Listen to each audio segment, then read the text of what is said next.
Bismillah, sesaat lagi akan kita mulai kajian kita malam ini.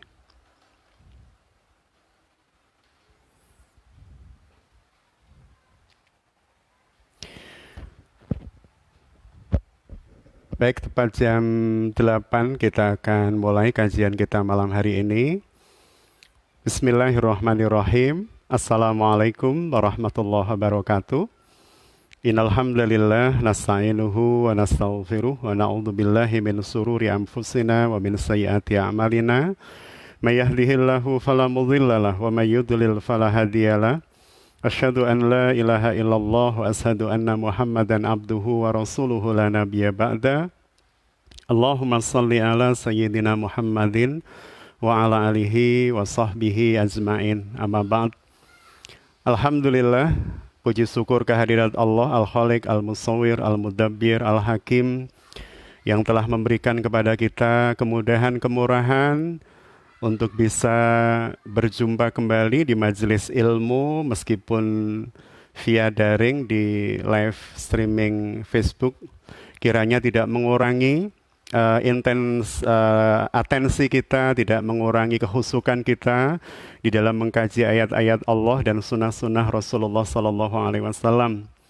Dan saya sampaikan sugeng rawuh selamat bergabung bagi seluruh ikhwan dan akhwat yang mengikuti kajian pada malam hari ini. Salawat salam semoga senantiasa teritikad biqalbi wa qawlu bil lisan wal af'alu bil arkan ala Rasulillahi sallallahu alaihi wa alihi wasallam. Ikhwan wa akhwati fillah rahimakumullah. Di saat pandemi seperti ini kita dihadapkan pada situasi yang kalau boleh kemudian saya menyebutnya dengan istilah anomali. Jadi biasanya kalau di dunia eksak kita mengenal istilah anomali itu pada peristiwa pemuaian dan penyusutan volume air ya, ketika dia mengalami kenaikan suhu dari 0 sampai 4 atau mengalami penurunan suhu dari 4 sampai 0. Maka apa yang dialami oleh air itu biasa kita sebut dengan anomali. Setiap benda itu normalnya ketika dia mengalami proses penaikan suhu, maka yang terjadi adalah proses pemuaian. Dan sebaliknya ketika dia mengalami proses penurunan suhu, maka yang terjadi adalah proses penyusutan. Ternyata tidak begitu dengan air. Jadi air itu mengalami hal yang kemudian di dunia eksak kita kenal dengan istilah anomali. Air ketika dinaikkan suhunya dari 0 sampai 4 ya, harusnya terjadi perubahan volume yang semakin bertambah, tetapi tidak dengan air. Nah, ketika dia mengalami penurunan suhu dari 4 sampai 0, kejadiannya juga sama. Harusnya air mengalami proses penyusutan volume, tetapi dia justru mengalami pengembangan volume. Inilah yang kemudian kita sebut dengan peristiwa anomali. Kalau secara sosial, anomali ini dianggap sesuatu yang keluar dari pakem normalnya. Artinya ketika sebuah keadaan tak sesuai dengan pakem normalnya, maka dia mengalami apa yang disebut dengan anomali. Sehingga kemudian anomali ini bisa diasosiasikan pada hal yang bersifat eksak, ya seperti air tadi, dan dia juga bisa diasosiasikan pada hal yang bersifat politik, bersifat sosial. Ya. Alhamdulillah ini gurunda kami Ustadz Rahmat Mahmudi juga gabung ya. Saya sampaikan jazakumullah khairan katsira Ustaz, saged rawuh, saged gabung di forum yang kiranya Allah menetapkan kebaikan dan keberkahan buat kita semua. Jadi sekali lagi bahwa anomali ini adalah sebuah kata yang bisa kita nisbahkan kepada peristiwa apapun, baik yang bersifat eksak maupun yang bersifat sosial. Jadi sebuah keadaan yang keluar dari pakem normalnya. Maka hari ini atau malam hari ini kita mencoba untuk berbicara atau mengkaji tentang anomali yang terjadi di bulan Syawal ini. Tentu ini sesuatu yang menarik ya, karena hari ini kita memang berada di bulan tersebut dan subhanallah kita berada pada sebuah keadaan yang tidak pernah kita prediksikan sebelumnya. Bahkan tadi pagi saya bertemu dengan seorang dokter yang kebetulan berkunjung ke rumah. Beliau menceritakan tentang kondisi neneknya yang usianya sudah di atas 90 tahun. Sempat terjadi sebuah diskusi ringan dengan sang nenek Dan ketika sang nenek ditanya, sepanjang usia beliau, dari mulai beliau sudah mulai faham tentang hidup ya, sampai hari ini apakah pernah mengalami hal yang serupa? Jawabannya tidak. Artinya memang yang kita alami ini adalah sesuatu yang luar biasa ya. Yang kita alami ini sesuatu yang di luar pakem ya, di luar kenormalan situasi atau suasana. Dan subhanallah, kita bersyukur kepada Allah Subhanahu wa taala bahwa sebelum kita masuk pada situasi yang seperti ini ya, sedramatis ini, ternyata Allah Subhanahu wa taala mempersiapkan kita untuk menghadapi situasi seperti ini dengan benteng atau backup Ramadan. Jadi sungguh sesuatu yang sangat kita syukuri ya, situasi yang sulit seperti ini kita hadapi justru ketika kemudian Allah Subhanahu wa taala memberikan ruang kepada kita, memberikan media kepada kita untuk kemudian memperkuat kekuatan spiritual kita, kekuatan ruhiyah kita. Jadi kuatur ruhiyahnya itu dikuatkan, basicnya dikuatkan oleh Allah Subhanahu wa taala, dan kemudian setelah itu kita bisa menerima apa yang terjadi ini dengan penuh ketawakalan.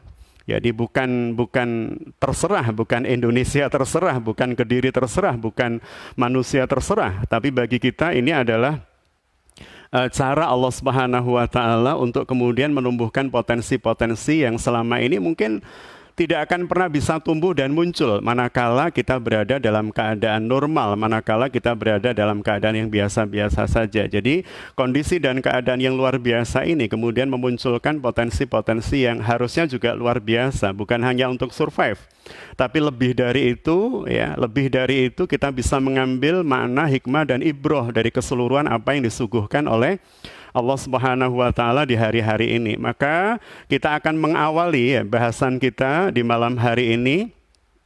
Yang pertama berkaitan dengan bagaimana sikap seorang muslim atau seorang mukmin ketika berhadapan dengan situasi yang dia tidak pernah prediksikan sebelumnya.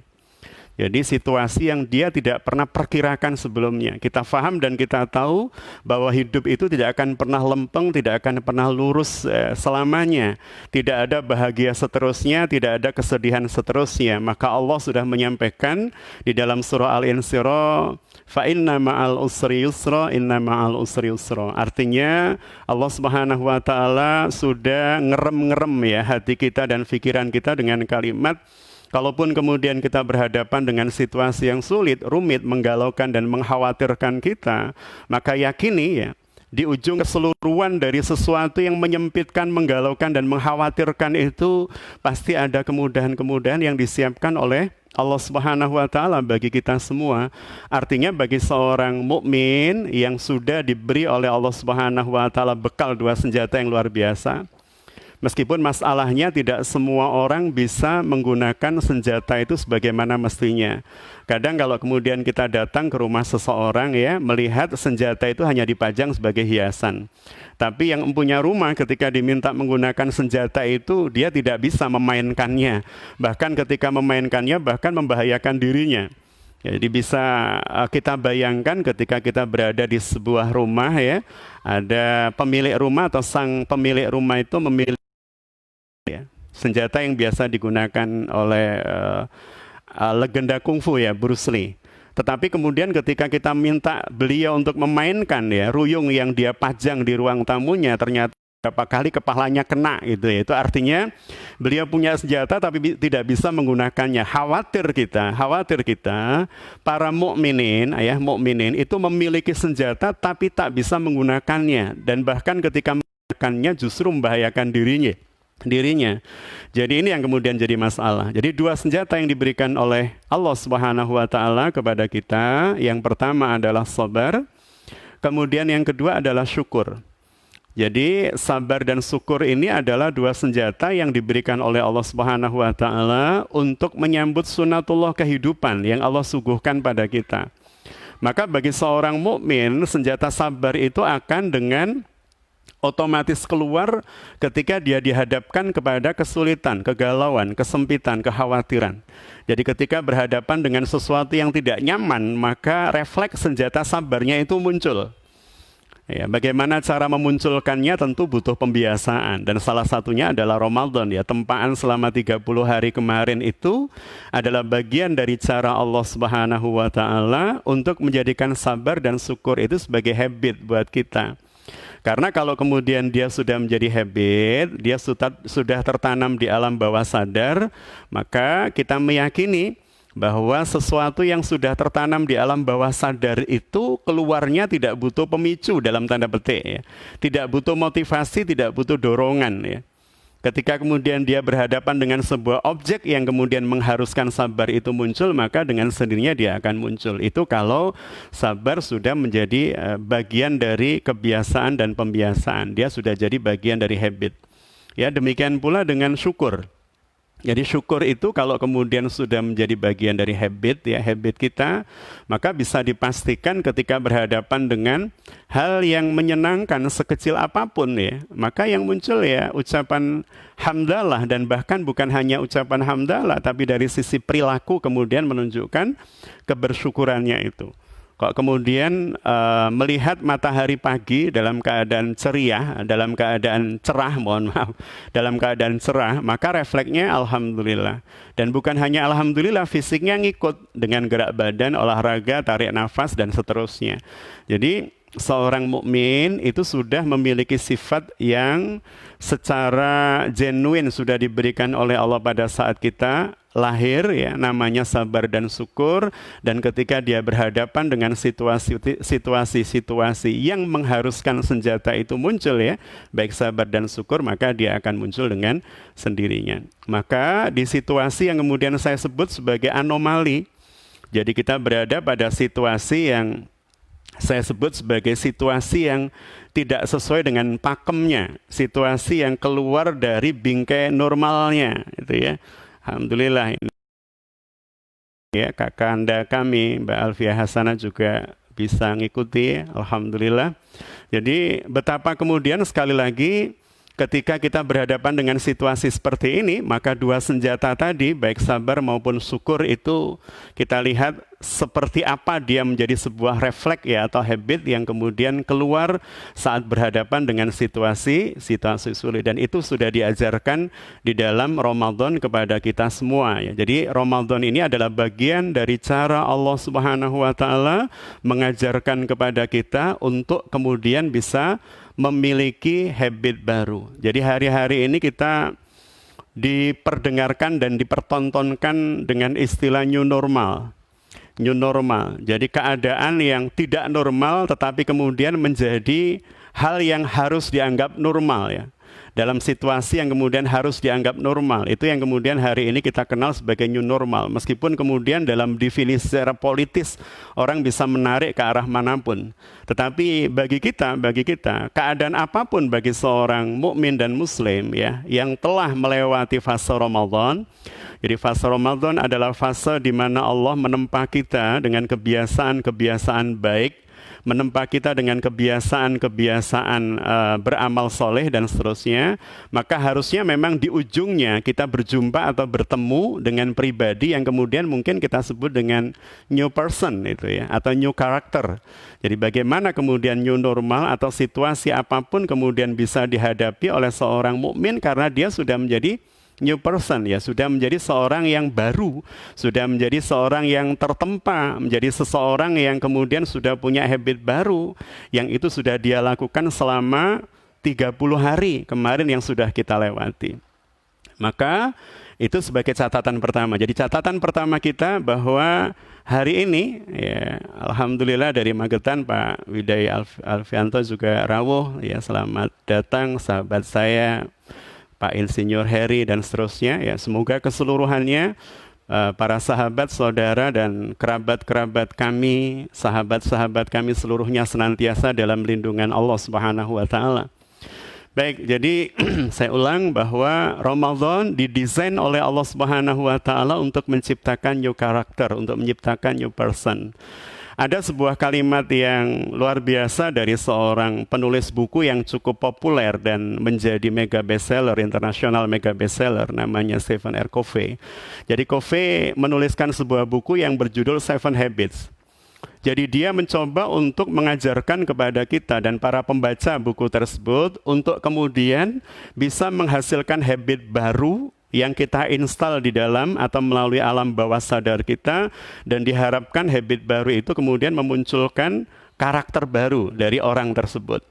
Ada beberapa tahapan yang dibuat oleh Covey di dalam buku tersebut, yang disampaikan oleh Covey. Yang kalau kemudian kita lihat bagaimana Allah atau langit mengajarkan kepada bumi, Allah mengajarkan kepada kita tentang konsep perubahan karakter, maka sejatinya yang ditulis oleh Stephen R. Covey itu 14 abad yang lalu sudah disampaikan oleh Rasulullah SAW. Jadi Covey mengatakan bahwa ketika seseorang menginginkan adanya perubahan pada dirinya, maka yang pertama harus dia tanamkan adalah niat kuat. Ya, kalau dalam bahasa kita adalah azam. Jadi ada niat yang sangat kuat bahwa saya pengen berubah. Ya, kalau kemudian misal saya merokok dan kemudian pengen menjadi tidak merokok. Saya terbiasa tidur setelah sholat subuh, pengen agar supaya pagi saya produktif. Saya terbiasa kalau malam tertidur tidurnya lebih dari setengah malam, misalnya lebih dari jam 12 malam ya, masuk ke dini hari, saya pengen tidur lebih awal.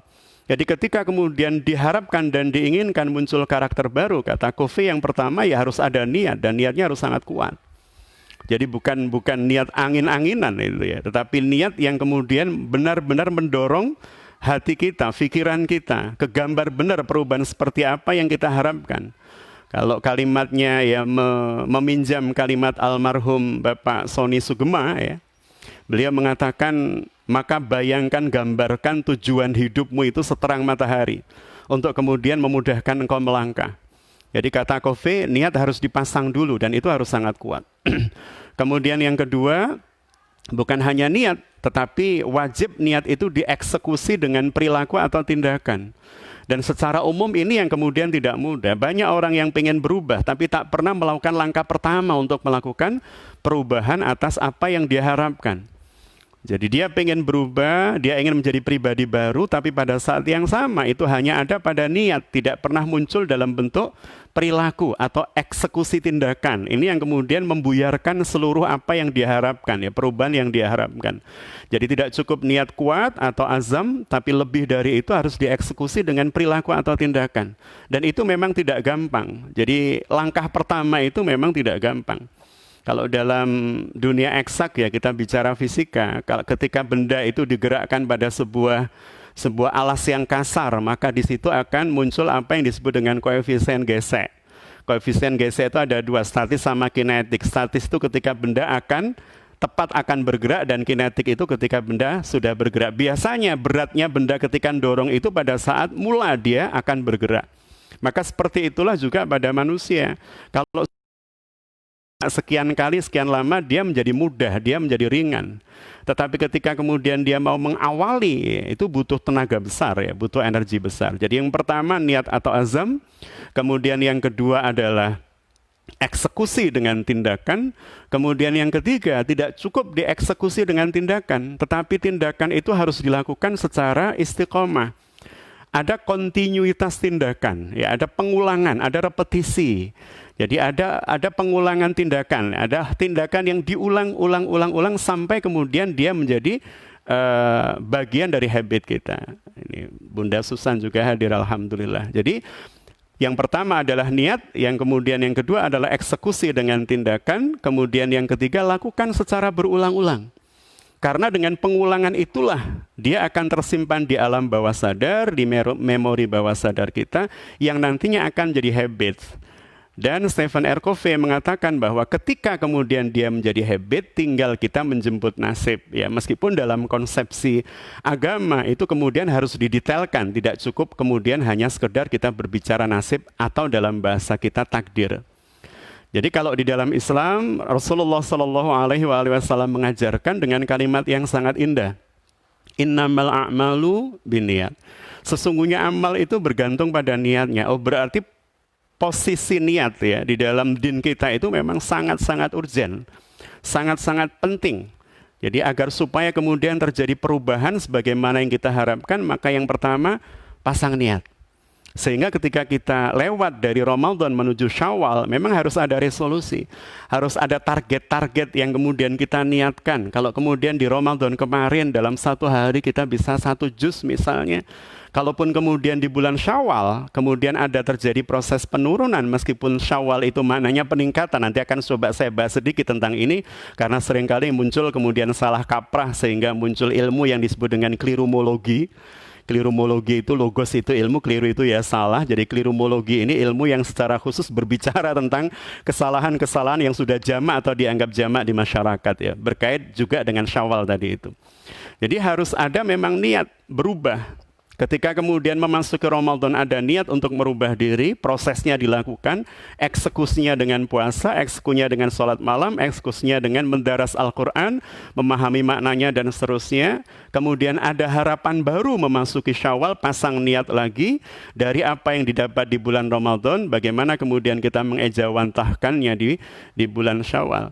Maka nanti kita lihat bagaimana kemudian anomali Syawal yang terjadi di tahun ini, ya di tahun ini bagi seorang mukmin sejatinya seanomali apapun keadaan adalah kesempatan buat mereka untuk mereguk dan mengais sebanyak-banyak amal ya, termasuk kondisi anomali Syawal ini. Jadi saya lanjutkan, Rasul memerintahkan kita untuk memasang niat ya dengan sungguh-sungguh ya.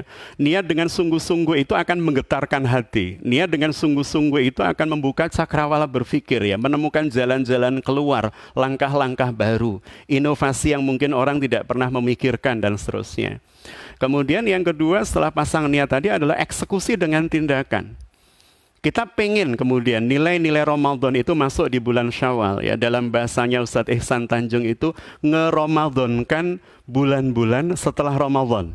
Ngeromadonkan bulan-bulan yang lain. Bagaimana Syawal berasa Ramadan? Bagaimana kemudian Dzulqa'dah berasa Ramadan? Bahkan kemudian masuk bulan haji, Dzulhijjah berasa Ramadan.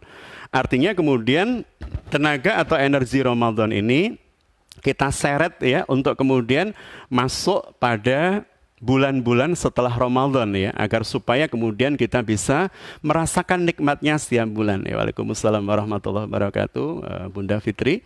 Jadi gambarannya seperti itu, niat, eksekusi dengan tindakan. Dan Rasul sudah menyampaikan di dalam di dalam firman Allah. Jadi Rasulullah menyampaikan firman Allah dalam Al-Qur'anul Karim kepada para sahabat, sebuah ayat yang kemudian menggerakkan para sahabat untuk tidak pasrah terhadap nasib. Kalimat Allah Subhanahu wa taala yang kemudian kita sangat kenal ya di dalam surah Ar-Ra'd ya. Allah Subhanahu wa taala berfirman, "A'udzubillahi minasyaitonirrajim. Innallaha la yughayyiru ma biqaumin hatta yughayyiru ma bi anfusihim." Sesungguhnya Allah tidak akan pernah merubah nasib suatu kaum kalau kemudian kaum tersebut tidak merubah dirinya, tidak melakukan perubahan terhadap dirinya, tidak melakukan eksekusi. Jadi tidak cukup niat, tapi eksekusi niat itu dengan tindakan, dengan perilaku, dengan perbuatan. Karena iman itu tak hanya masalah hati. Buah iman adalah perilaku atau amal. Maka Allah selalu menggandengkan amanu wa amilus salihah. Beriman dan beramal solehnya. Artinya kalau kita punya pohon ya, yang pohon itu adalah pohon buah ya, apa mangga, apa jambu, atau pohon kelengkeng atau yang lain. Maka apalah artinya kemudian jambu jika tidak berbuah? Apalah artinya kemudian nangka jika tidak berbuah? Mungkin kita bisa buat berteduh semata tapi tak kemudian kita dapatkan manfaat maksimalnya. Maka demikian pula dengan keimanan seorang hamba. Jadi tidak cukup niat tetapi eksekusi dalam bentuk tindakan. Alhamdulillah Mas Eko yang ada di Mojokerto ya. Selamat bergabung, jazakumullah khair. Jadi bagaimana kemudian sekali lagi tidak cukup niat tapi eksekusi dengan tindakan atau perilaku, dan itu merupakan salah satu syarat yang diharuskan di dalam din kita. Maka seorang mukmin bukanlah seorang yang berpasrah dengan keadaan, tetapi mereka adalah orang-orang yang senantiasa berupaya, berikhtiar ya untuk kemudian menemukan jalan-jalan keluar atas setiap kondisi dan keadaan yang menyulitkannya. Sekali lagi, innallaha la yughayyiru ma biqaumin hatta yughayyiru ma bi anfusihim. Sesungguhnya Allah tidak akan merubah nasib sebuah kaum, seseorang, sebuah keluarga, sebuah negara, bangsa dan seterusnya, manakala mereka tidak melakukan usaha atau upaya untuk merubah keadaan yang sedang mereka hadapi. Maka kondisi anomali pandemi COVID-19 ini bagi kita adalah bagian dari cara Allah Subhanahu wa Ta'ala untuk mengaktifkan sel-sel otak kita mungkin yang sebagian sedang tidur, agar supaya kemudian dia teroptimalkan ketika menghadapi situasi seperti ini dengan mencari pola-pola, ya, dengan mencari cara-cara, dengan mencari metode-metode baru agar kemudian kita bisa melewati kondisi dan keadaan hari ini dengan cara terbaik yang kita mampu, yang kita bisa optimalkan. Jadi yang pertama sekali lagi niat dipasang sangat kuat, azam, setelah itu eksekusi dengan tindakan. Bahkan Allah Subhanahu wa Ta'ala menyebutkan sebelum mengeksekusi dengan tindakan, kalau dalam surah Al-Insyirah kalimat Allah Subhanahu wa Ta'ala setelah inna ma'al usri yusra fa inna ma'al usri yusra fa inna ma'al usri yusra inna ma'al usri yusra fa idza faraghta fansab wa ila rabbika farghab. Jadi Allah menyampaikan dalam ujung ayat tersebut, bagi seorang mukmin ketika dia sudah selesai dalam sebuah urusan, maka kerjakan urusan yang lain. Oh, berarti bagi seorang mukmin, ya, yang diajarkan oleh Tuhan kita pada kita, Rabb semesta alam kepada kita, kita harus menjadi seorang planner yang baik, perencana yang baik. Setelah niat dipasang, kita pengen berubah di bulan Syawal, maka kemudian dipasang rencananya, programnya apa ini, cara saya merubah diri apa ini, agar supaya saya bisa istiqomah membaca Al-Quran, bagaimana cara yang harus saya lakukan. Maka kita membentuk sebuah komunitas kelompok, misalnya ODOTS, one day one juice misalnya, atau one day half juice misalnya, atau apalah. Jadi dengan kelompok itu kemudian kita bisa saling bersinergi, bisa saling mengingatkan, bisa saling memotivasi. Jadi setelah niat kemudian kita buat perencanaannya. Programnya seperti apa ini yang mau saya lakukan agar supaya kemudian terjadi perubahan pada diri saya. Dari jarang baca Al-Quran kemudian jadi lebih intens. Oh, saya masuk dalam kelompok ODOS. Oh, saya masuk dalam kelompok One Day Half Juice dan seterusnya. Saya masuk dalam kelompok yang lain. Selamat datang juga Pak Rizky Kurniawan. Alhamdulillah bisa gabung juga. Jadi Bapak Ibu yang dirahmati Allah, ikhwan wa akhwati fillah yang dirahmati Allah, setelah kemudian niat dan perencanaan kita eksekusi dengan tindakan, dan tindakan itu tidak akan pernah membuahkan hasil apalagi dalam situasi yang seperti ini.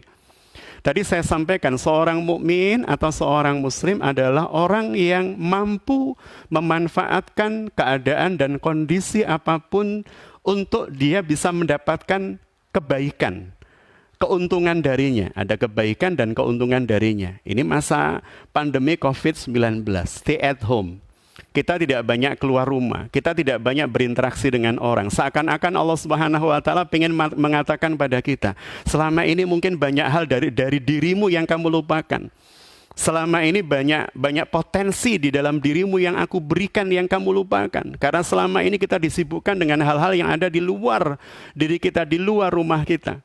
Selama ini kita banyak berinteraksi dengan hal-hal yang ada di luar keluarga kita. Maka hari ini kemudian kita mengambil Allah Subhanahu wa Ta'ala. Coba lihat istri kita yang kemudian sedang masak. Coba kalau kita lihat anak-anak kita yang sedang belajar. Oh, ketemu selama ini ada hal yang saya belum berikan pada anak saya.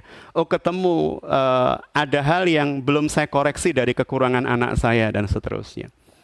Jadi lakukan secara terus-menerus, continue.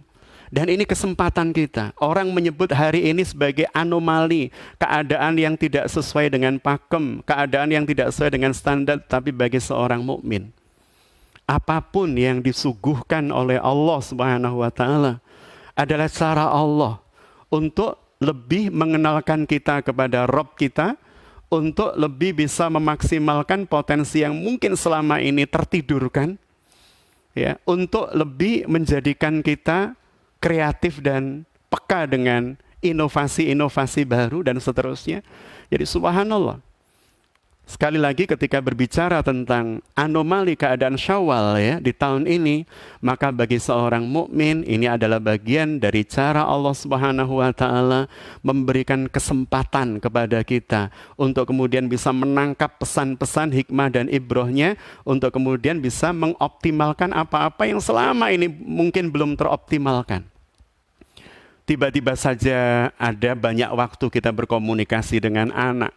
Sehingga kemampuan kita berbicara, sehingga kemampuan kita berargumentasi, sehingga kemampuan kita untuk bercerita hari-hari ini benar-benar dinikmati oleh anak-anak kita. Betapa kemudian mereka mentakjubi orang tuanya yang selama ini mungkin pergi pulang bekerja, mereka jarang berinteraksi, berkomunikasi. Tapi hari-hari ini mereka tahu ternyata ayahku jago bercerita, ternyata mamaku jago mendongeng. Atau mungkin ketika kemudian mereka melihat ibundanya sedang memasak, maka kemudian muncul di dalam hati mereka itu ya, Masya Allah, selama ini berarti mama itu masak nggak main-main mengeluarkan energinya. Dari mulai menyiapkan bahan, dari mulai kemudian menyiapkan resepnya, bahkan kadang harus buka Google untuk resep masakan baru agar supaya anak dan suaminya senang di rumah. Masya Allah. Sehingga kemudian muncul penghargaan ya dari suami kepada istri. Hari ini saya merasa benar betapa kemudian memiliki seorang pasangan yang istimewa, sangat istimewa, yang diberikan oleh Allah, dan betapa bersyukurnya, saya sangat bersyukur. Ketika melihatnya memasak, ya menyiapkan banyak hal buat kami, ya, dan seterusnya, rasanya, subhanallah. Hari-hari biasa jarang saya melihat yang seperti ini, tapi betapa kemudian ya Allah, di masa pandemi COVID-19 ada banyak hal luar biasa yang kemudian Engkau tampakkan dari pasangan hidup saya, dari anak-anak saya, dari ibunda saya yang kebetulan berada di rumah. Subhanallah. Jadi sekali lagi, ada target yang kemudian kita ingin raih di bulan Syawal, di masa anomali ini, dan kemudian kita manfaatkan sebaik mungkin. Yang pertama dengan menata niat, ya dengan azam yang sangat kuat, kokoh, bismillah saya ingin berubah, bismillah bagi orang lain, bismillah saya ingin menambah bekal saya sebelum berjumpa dengan Allah, karena saya tidak pernah tahu kapan berjumpa dengan Allah Subhanahu wa Ta'ala. Baik di masa pandemi atau tidak di masa pandemi, di tahun kemarin, tahun ini, dan tahun berikutnya. Bisa jadi orang-orang yang bertemu dengan kita, dekat dengan kita, tiba-tiba kemudian hilang karena kembali ke kampung halaman hakiki, menuju Allah Subhanahu wa Ta'ala, dan kita tidak tahu giliran kita di titik mana. Giliran kita di nomor berapa, giliran kita di detik berapa, tahun, dan seterusnya. Maka bagi kita, ketika kemudian kita mendapatkan waktu yang longgar, waktu yang luang, di masa yang anomali ini, kemudian kita manfaatkan untuk hal-hal yang sangat bernilai, untuk hal-hal yang kemudian menambah pundi-pundi amal kita di sisi Allah Subhanahu wa Ta'ala. Ikhwan wa akhwati fillah rahimakumullah, maka dari runtutan yang kemudian tadi saya sampaikan, menata niat, kemudian membuat perencanaan perubahan, dari hal yang sederhana ya sampai hal yang kemudian rumit, ribet, ya besar, dan seterusnya. Kemudian yang kedua, eksekusi dengan tindakan. Yang ketiga, mohon maaf, eksekusi dengan tindakan. Kemudian yang keempat, lakukan secara berulang-ulang. Sekali lagi, lakukan secara berulang-ulang. Karena kunci terbentuknya habit adalah praktek yang dilakukan secara berulang. Coba saya tanya kepada para pemirsa ya, ikhwan wa akhwati fillah yang ada di rumah. Setiap panjenengan, setiap Anda, itu kalau makan telur mata sapi, saya bisa memastikan tidak mungkin semua orang sama. Jadi kalau kita makan ya, dihidangkan di hadapan kita, ada nasi, kemudian mungkin sayur lodeh atau sayur apa, ditambah telur mata sapi. Ini kalau bicara telur mata sapi ini kita belajar ikhlas itu ya. Yang bertelur ayam tapi namanya ngambil nama sapi dan ayamnya ikhlas saja itu ya. Meskipun namanya telur mata sapi, bukan telur mata ayam itu ya. Jadi subhanallah, ketika kemudian kita berbicara tentang suguhan tadi itu, kita makan disuguhi telur mata sapi. Saya yakin kita tidak memiliki cara yang sama untuk memakannya. Mungkin ada di antara panjenengan yang makannya putihnya dulu. Ada yang kemudian makannya kuningnya dulu.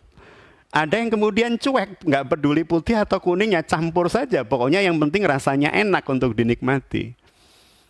Dan kalau kemudian kita mau berpikir secara jernih, bagaimana kemudian itu bisa terjadi? Jawabannya adalah habits. Jawabannya adalah habits. Jawabannya adalah pembiasaan atau perilaku yang dilakukan secara berulang-ulang sejak kecil. Jadi pada saat kita makan ya, di saat kita kecil mungkin lihat ibunda kita, kalau ndulang kita, kalau nyuapin kita ini menyuap ya. itu yang menyuap, ibu menyuap anaknya ya. Tapi kalau ada orang menyuap pejabat, haram hukumnya itu kan. Jadi ketika kemudian si ibu ini menyuapi anaknya, maka secara tidak langsung sang ibu sedang menanamkan habit baru buat anak. Setiap kali makan telur mata sapi, si ibu selalu mendahulukan yang putih dimakan oleh si anak. Selalu mendahulukan yang putih. Alhamdulillah bunda-bunda Smart Mustaqim juga bisa bergabung. Jadi setiap kali makan telur mata sapi, si ibu nyuapin anaknya yang putih dulu didahulukan. Secara tidak langsung si ibu sedang mengajarkan pola makan telur mata sapi pada anak. Yang putih dulu terus dimakan, yang putih dulu terus dimakan. Maka bagi anak ini tersimpan di alam bawah sadar kalau terjadi berulang-ulang. Tersimpan di alam bawah sadar. Subhanallah Ustazah Rini, ibu gurunda kita semua ya, juga rawuh alhamdulillah. Mohon izin gurunda untuk menyampaikan materi. Jadi betapa kemudian ketika si ibu ini menyuapi si anak dengan yang putih dulu didahulukan, putih dulu diulang-ulang, maka itu menjadi pola di alam bawah sadar anak. Sehingga ketika si anak ini sudah mulai remaja, dewasa gitu ya, dia makan telur mata sapi, maka si anak tanpa sadar dengan sendirinya tiba-tiba dia nyendok yang putih dulu. Bagaimana ini bisa terjadi? Pola ini bisa terjadi karena sejak kecil si ibu membiasakan yang seperti itu sampai ada di alam bawah sadar anak, sesuatu yang dilakukan secara berulang-ulang. Maka dia akan jadi habit. Dia akan jadi pembiasaan. Maka anak ini tanpa diajari ketika makan telur mata sapi, dia makan putihnya dulu. Sama dengan kalau panjenengan hari ini kalau makan telur mata sapi, yang dimakan kuningnya dulu. Itu pasti proses yang berulang-ulang dilakukan pada saat kita waktu kecil. Ibunda kita menyuapi kita yang kuning dulu pada saat makan, nanti yang putih terakhir, misal begitu. Dan itu diulang-ulang, kita merekam, kita melihat, bahkan kita merasakan dengan lidah kita. Bahwa kalau makan model telur yang seperti ini, rasa yang pertama itu harus rasa kuningnya. Dan itu berulang-ulang puluhan kali, bahkan mungkin ratusan kali. Sehingga kemudian terekam di alam bawah sadar kita, maka dia menjadi habits. Maka sejatinya kalau kita mempelajari pola seperti ini, Allah Subhanahu wa Ta'ala, zat yang serba maha, zat yang maha pandai, zat yang maha sayang dengan kita, zat yang maha tidak pengen kita masuk neraka. Allah pengen kita semua masuk surga. Maka Allah mendesain pola syariat itu agar kemudian kita bisa memiliki habit syariat. Kita memiliki habit sesuai dengan pakem yang dikehendaki Allah atas kita. Dan salah satu habit baik yang Allah ingin tanamkan kepada kita adalah melalui Ramadan. Ada kewajiban, wajib sifatnya, bahkan bukan 1 minggu, bukan 3 minggu, tapi 1 bulan penuh.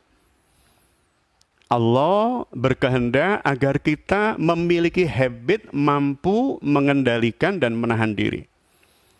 Dengan apa? Dengan saum, ya, saum yang memiliki makna dan arti awal imsyak, ya, imsyak, menahan diri.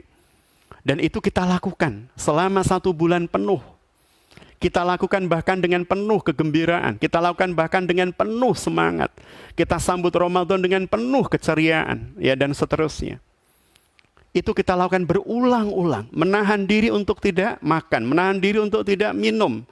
Bagi pasangan suami istri, menahan diri untuk tidak berhubungan suami istri. Menahan diri untuk tidak lidah mudah mengucapkan kalimat kotor, jorok, menyakiti hati orang. Menahan diri agar supaya mata tertahan melihat dari hal-hal yang Allah haramkan.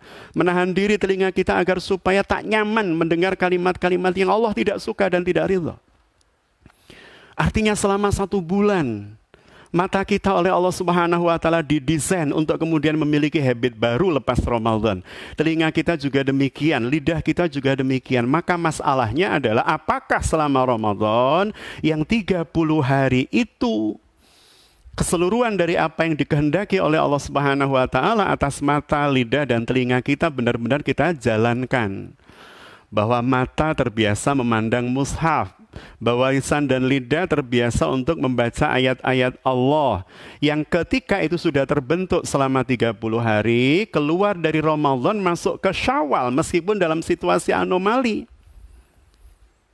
kemudian kita menjadi tidak nyaman kalau tidak baca Quran. Jadi rasanya kalau tidak buka Quran itu ada yang kurang. Kenapa? Karena sudah terbentuk habit selama 30 hari. Ada sebuah penelitian menarik dari Michael Pavlov ya, tentang behaviorism. Jadi Pavlov melakukan percobaan terhadap seekor anjing ya. Si anjing ini setiap pukul 6 pagi diberi makan. Dengan ditandai sebelum makanan dikeluarkan dibunyikan lonceng atau bel. Jadi setiap kali pukul 6 bunyikan bel, kasih makan. Masuk pukul 6 bunyikan bel, kasih makan. Apa yang terjadi dalam penelitian Pavlov ini ketika pada hari ke-21 ya, 3 minggu, pada hari ke-21 pukul 6 bel dibunyikan, tapi makanan tidak dikeluarkan di depan si anjing tadi itu. Jadi ketika kemudian pukul 6, bel dibunyikan tong teng begitu misalnya, tetapi ternyata makanan tidak dikeluarkan. Dan subhanallah, dalam penelitian tersebut yang terjadi adalah air ludah dari anjing itu tetap keluar.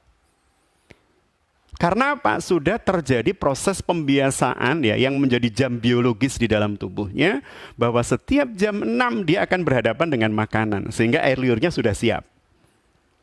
Jadi ketika kemudian makanan disiapkan, air liurnya sudah siap untuk kemudian membantu proses pengunyahan di dalam mulutnya. Tapi kemudian tidak dikeluarkan dan ternyata air liur tetap keluar hanya karena mendengar bel tadi. Atau percobaan mungkin yang paling sederhana, paling ringan, panjenengan semua bisa melakukannya ya. Jadi kalau kemudian malam ini atau saat ini saya minta memejamkan mata, yang kan ada jeruk lemon di depan kita, kemudian jeruk lemon itu kita iris bersama-sama, kemudian bayangkan ya irisan jeruk lemon itu bagian dalamnya kita jilat ya. Bisa jadi kalau kemudian kita membayangkan benar-benar akan keluar air liur kita, itu berarti menunjukkan bahwa pengalaman itu sudah masuk di alam bawah sadar sehingga kemudian menjadi habit. Ramadan juga begitu. Maka kalau kemudian kita melihat anomali Syawal dari kulturnya sudah anomali. Kultur atau kebiasaan Syawal itu kalau di masyarakat Indonesia khususnya, Jawa lebih khusus lagi, itu selepas sholat ada yang namanya unjung-unjung, silaturahim antar tetangga, antar saudara. Tapi benar-benar kita merasakan anomali, sesuatu yang benar-benar sangat tidak pernah kita ya. Mungkin seumur hidup kita, di usia 48 tahun saya tidak pernah membayangkan kemudian bertemu dengan situasi atau keadaan yang seperti ini, ya, keadaan yang seperti ini. Jadi bagaimana kemudian Allah Subhanahu wa taala mengajarkan kepada kita dalam kondisi dan keadaan anomali yang seperti ini, anomali kultural tadi saya sampaikan. Tiba-tiba kemudian sepi tamu. Apakah kemudian sepi tamu, tidak ada silaturahim dalam artian unjung-unjung tadi, kemudian kita menjadi orang yang pasrah dengan keadaan, atau kemudian orang yang kreatif melihat kondisi dan keadaan seperti itu, menjadikan kita kemudian mengaktifkan gadget kita, itu ya, kemudian kita hubungi sanak saudara kita cari aplikasi yang kemudian memungkinkan kita berinteraksi dengan banyak orang. Ya, ini kata sahabat saya, Mas Insinyur Heri, seperti belajar mengasah gergaji ya, kreativitas, spiral kreativitas. Jadi itu pembentukan habit. Jadi bagaimana kemudian sekali lagi ketika memasuki fase atau masa anomali seperti ini, yang pertama anomali kultural tadi saya sampaikan ya, nggak ada unjung-unjung gitu ya, nggak ada saling bersilaturahim dan seterusnya. Kita tembus ya tembok penghalang kita bertemu langsung. Hari ini kita oleh Allah Subhanahu wa taala diberi kesempatan untuk melakukan silaturahim melalui batas-batas tembus-tembus batas yang tidak pernah bisa kita pikirkan. Melalui gadget kita bisa menghubungi siapapun.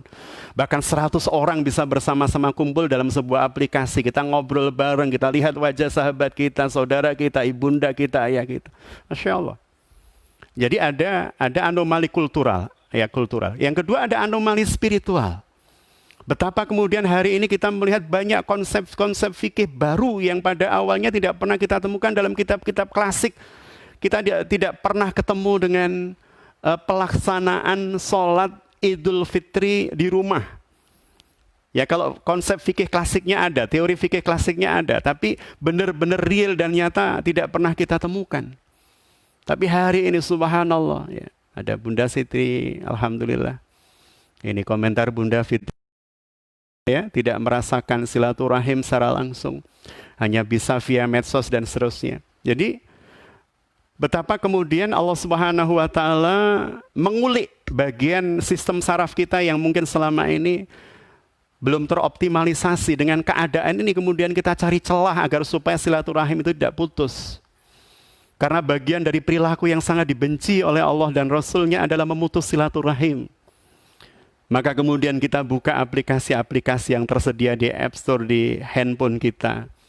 Dan alhamdulillah mulai kemarin aplikasi Suara Hati sudah kita luncurkan, ya, produk barunya sudah terrevisi dan insya Allah lebih cepat, lebih ringan diakses. Ada banyak hal yang kemudian panjenengan bisa dapatkan di sana, baik ceramah-ceramah kami, kemudian materi-materi ESQ kami, kemudian buku-buku kami, semuanya bisa diakses dengan gampang dan mudah dan secara gratis. Monggo, dan semoga ada manfaatnya. Jadi semua itu kemudian kita cari celahnya, itu ya. Karena kita sudah diberikan oleh Allah kemampuan, kebisaan, potensi untuk kemudian keluar dari setiap keadaan dengan cara terbaik. Tinggal apakah kemudian kita mau atau tidak. Karena ayatnya di awal yang sudah kami jelaskan tadi, innallaha la yughayyiru ma biqaumin hatta yughayyiru ma bi anfusihim. Kalau kemudian dengan keadaan anomali yang seperti ini kita menyerah dengan keadaan, ya sudah selesai. Tapi kan Allah tidak berkehendak seperti itu. Yang dikehendaki oleh Allah adalah kita melakukan ikhtiar yang terus disambung dengan Allah Subhanahu wa taala. Yang kita koneksikan dengan Allah Subhanahu wa taala, la haula wala quwata illa billah. Ya Rob, yang kami lakukan dan kami bisa adalah berpikir, bertindak, berbuat. Ujung akhir dari usaha kami hasilnya Engkau yang menentukan. Maka itu adalah bentuk ketawakalan seorang mukmin. Jadi ada anomali sosial kultural tadi, tentang silaturahim, ketemu langsung, kemudian jabat tangan, kita peluk. Hari-hari ini kita tidak bisa merasakan itu. Kita mencoba untuk mengganti keseluruhannya dengan cara-cara yang kita mampu dan kita bisa. Ya, saling mendoakan hari ini mungkin lebih intens kita lakukan itu kan. Yang kedua adalah anomali spiritual. Tadi saya sampaikan betapa kemudian tidak pernah membayangkan masa sholat id di rumah gitu kan. Masa sholat id kemudian saya hanya berhadapan dengan anak saya misalnya, istri saya misalnya. Ya kebetulan kalau di tempat kami mengadakan sholat id khusus warga perumahan ya dalam skup kecil. Dan itu pun mengikuti protokol yang cukup ketat ya. Protokol medis yang cukup ketat dari mulai pakai digital sensor untuk suhu, ya termo, kemudian hand sanitizer, kemudian memakai masker dan seterusnya. Jadi hal-hal yang tidak pernah kita pikirkan dan kemudian hari ini Allah hadirkan. Maka bagi seorang mukmin tidak ada alasan dalam tanda petik ya untuk tidak melaksanakan sholat Idul Fitri ketika kemudian kita punya kesempatan. Maka hari-hari ini kita dengar, kita lihat ya kisah-kisah sahabat kita yang seakan-akan sangat heroik menjadi pahlawan di keluarga karena baru kali ini menjadi khotib di rumah. Ada seorang sahabat menyampaikan, seumur-umur saya itu belajar agama itu, belajar sholat sama wudhu, atau zakat, atau 5 arkanul Islam dan tidak lebih dari itu. Saya tidak pernah belajar tentang syarat dan rukun seorang khotib gitu ya. Tapi kemudian ketika dalam keadaan pandemi yang seperti ini terjadi ketidaknormalan atau anomali yang sifatnya fikih ya. Hal-hal yang bersifat fikih. Kemudian dia mulai buka-buka buku bagaimana cara menjadi seorang khotib ya. Apa syaratnya, bagaimana cara membukanya, bagaimana rukunnya dan seterusnya. Dia pelajari dan kemudian dia sukses menjadi khotib bagi keluarganya dan itu rasanya subhanallah membuncah kebahagiaan. Jadi anomali Syawal dari mulai anomali sosiokultural, kemudian anomali spiritual, ternyata keseluruhannya sejatinya memiliki jalan keluar. Maka bagi seorang muslim dan mukmin tidak boleh mengedepankan keluhan. Jadi tidak boleh mengedepankan keluhan, apalagi keluhan terhadap makhluk. Ya, apalagi keluhan terhadap makhluk. Kalau keluhan tersebut bersifat manusiawi, hal yang lumrah, tapi tidak diperturutkan sehingga kemudian menjadi keluhan yang tes ketetapan dan takdir yang sudah ditetapkan oleh Allah Subhanahu wa taala. Saya udah beli tiket mau pulang. Kok kemudian ada pandemi seperti ini? Rasa-rasanya Allah tidak adil dalam hati. Rasanya Allah tidak adil, sudah beri tiket, ini harus membatalkan, proses pembatalannya, pengembalian duitnya baru 1 bulan, dan seterusnya, dan seterusnya. Jadi sekali lagi, tetap harus muncul optimisme bagi seorang muslim, seorang mukmin, ketika berhadapan dengan situasi anomali seperti ini, bahwa segalanya pasti ada ujungnya, segalanya pasti ada akhirnya. Ada sebuah informasi luar biasa, misalnya yang kita dapatkan dari lembaga lingkungan hidup dunia, misalnya WWF, ya, binatang, pencinta binatang, dan seterusnya. Jadi bagaimana kemudian kita dapatkan informasi di tanggal 22 April, ya, ketika kemudian diperingati sebagai Hari Bumi Dunia atau Earth Day. Jadi pada saat itu kemudian dilaporkan di National Geographic bahwa bumi mengalami proses peremajaan seperti 30 tahun yang lalu. Coba bisa kita bayangkan. Bumi mengalami proses peremajaan diri seperti keadaan 30 tahun yang lalu. Tentu ini menjadikan catatan tersendiri buat kita. Sama dengan ketika Allah mewajibkan kita puasa. Padahal nggak nyaman. Pada tubuh kita yang biasa makan, tiba-tiba kemudian tidak boleh makan sembarangan, itu kan setiap saat, setiap waktu. Ada waktu-waktu khusus, gitu ya. Ada hal yang tidak nyaman, ada hal yang tidak enak, ada hal yang menyempitkan, ada hal yang buat kita macam-macam, itu ya. Tapi kemudian justru dengan itulah Allah meremajakan sel kita. Tapi justru dengan itulah Allah Subhanahu wa taala membuat tubuh kita lebih sehat. Maka ada banyak kalimat dari banyak orang, ketika puasa kok linu-linu saya hilang ya. Ketika puasa kok badan saya lebih ringan rasanya ya, dan seterusnya. Subhanallah.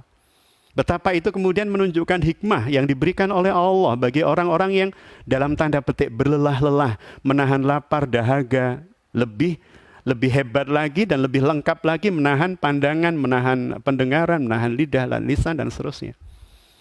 Jadi bumi sedang mengalami proses restarting, ya, pada saat kemudian pandemi ini berlangsung. Sehingga kemudian dia menjadi seperti usia 30 tahun silam. Kalau hari ini usia saya mau masuk ke 47, 48. 30 tahun silam, saya baru 27. Di usia 27, betapa saya bisa membayangkan diri saya pada saat itu bisa bergerak, bisa beraktivitas, bisa melakukan banyak hal. Dengan sangat lincahnya misalnya. Tidak seperti hari ini. Maka begitulah bumi didesain oleh Allah dengan peristiwa ini, dengan wabah pandemi COVID ini. Ternyata kemudian polutan-polutan menjadi menipis, itu kan. Pabrik-pabrik tutup, banyak kendaraan yang tidak keluar rumah, dan seterusnya. Dan itu subhanallah menjadikan bumi kita lebih sehat. Tanpa kemudian kita menyadarinya. Oh berarti 30 tahun bumi ini menjadi tidak sehat. Itu karena ulah manusia, dan hari ini manusia harus merasakannya. Terlepas dari teori konspirasi COVID dan seterusnya. Tapi bagi kita ini sudah kejadian, dan ini bagian takdir Allah yang harus kita terima. Semakin kita menerima dengan sabar, dengan sadar, maka insya Allah semakin banyak peluang bagi kita untuk melakukan kebaikan.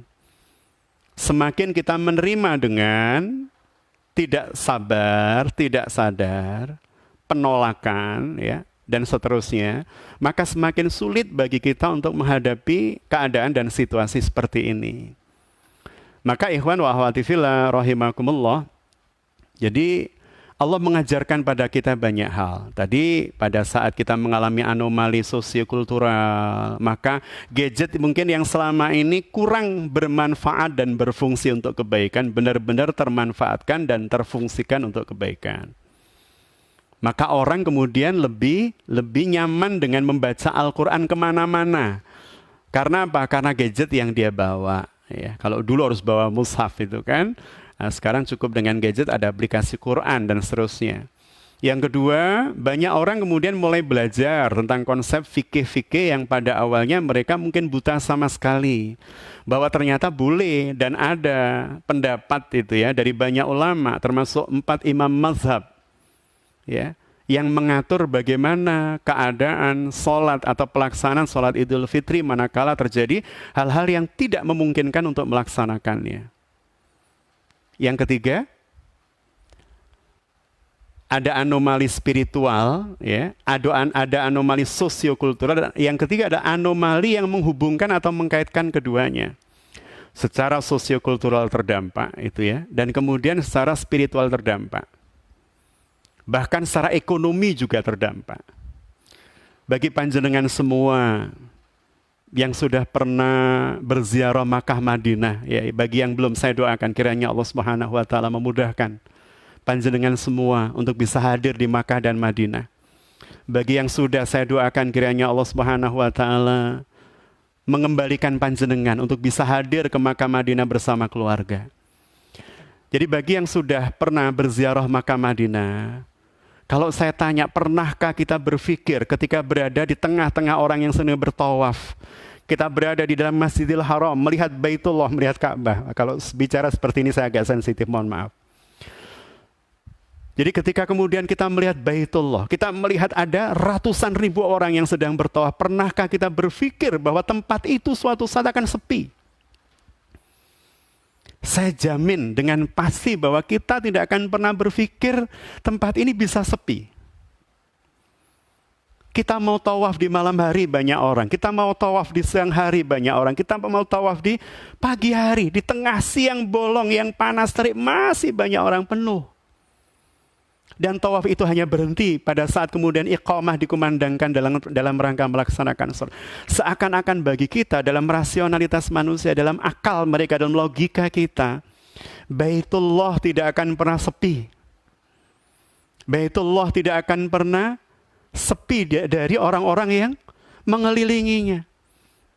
Orang-orang yang bertawaf di sekitarnya. Kita senantiasa kemudian berpikir tempat ini pasti selamanya akan ramai ila yaumil qiyamah. Tetapi Allah ingin menunjukkan bahwa logika manusia memiliki keterbatasan. Rasionalitas mereka memiliki keterbatasan. Allah menciptakan sebuah keadaan yang kemudian kita menjadikan kita melek. Masya Allah, ternyata Baitullah bisa kosong, Baitullah bisa sepi. Tawaf bisa sepi. Ini sesuatu yang di luar nalar pada awalnya. Karena ketika kita berada di sana, panjenengan berada di sana, melihat dengan mata kepala sendiri, mendengar orang bertahmid, orang bertakbir, orang bertasbih. Dan itu tidak pernah berhenti 24 jam kecuali pada masa-masa sholat. Sehingga yang ada di dalam pikiran dan hati kita, tidak mungkin tempat yang seperti ini kosong. Bunda Fitria, selamat datang. Mbak Kanti. Jadi subhanallah. Tapi kemudian hari ini Allah menyuguhkan sebuah fenomena di hadapan kita bahwa akalmu terbatas, wahai manusia. Bahwa prediksimu bisa salah, wahai manusia. Aku hadapkan kalian pada sebuah kondisi di mana Ka'bah tiba-tiba sepi, orang tawaf tiba-tiba sepi.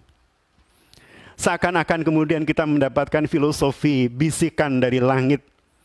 Seakan-akan langit berbicara kepada kita. Hari-hari ini Tuhan kalian tidak pengen kedatangan tamu.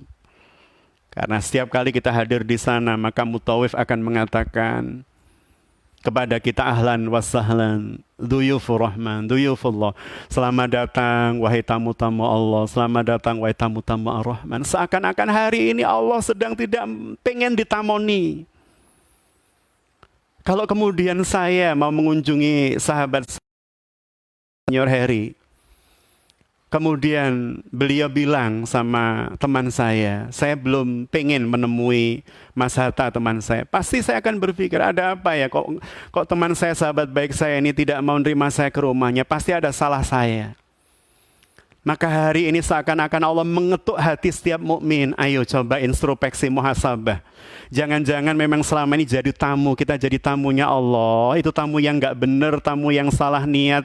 Tamu yang ketika datang ke Baitullah itu gak pengen ketemu sama tuan rumahnya. Coba kalau kemudian kita menjadi seorang tuan rumah, ada tamu yang datang ke rumah kita, dan dia hanya menikmati aksesoris mebel kita, figura di ruang tamu kita. Dia abai terhadap kita. Dia nggak lihat kita, dia nggak ngajak ngomong kita. Tentu kita akan merasa kecewa. Maka hari ini Allah Subhanahu wa taala mengingatkan kepada kita semua, jangan-jangan niat selama ini umroh atau haji ada yang salah atau banyak yang salah.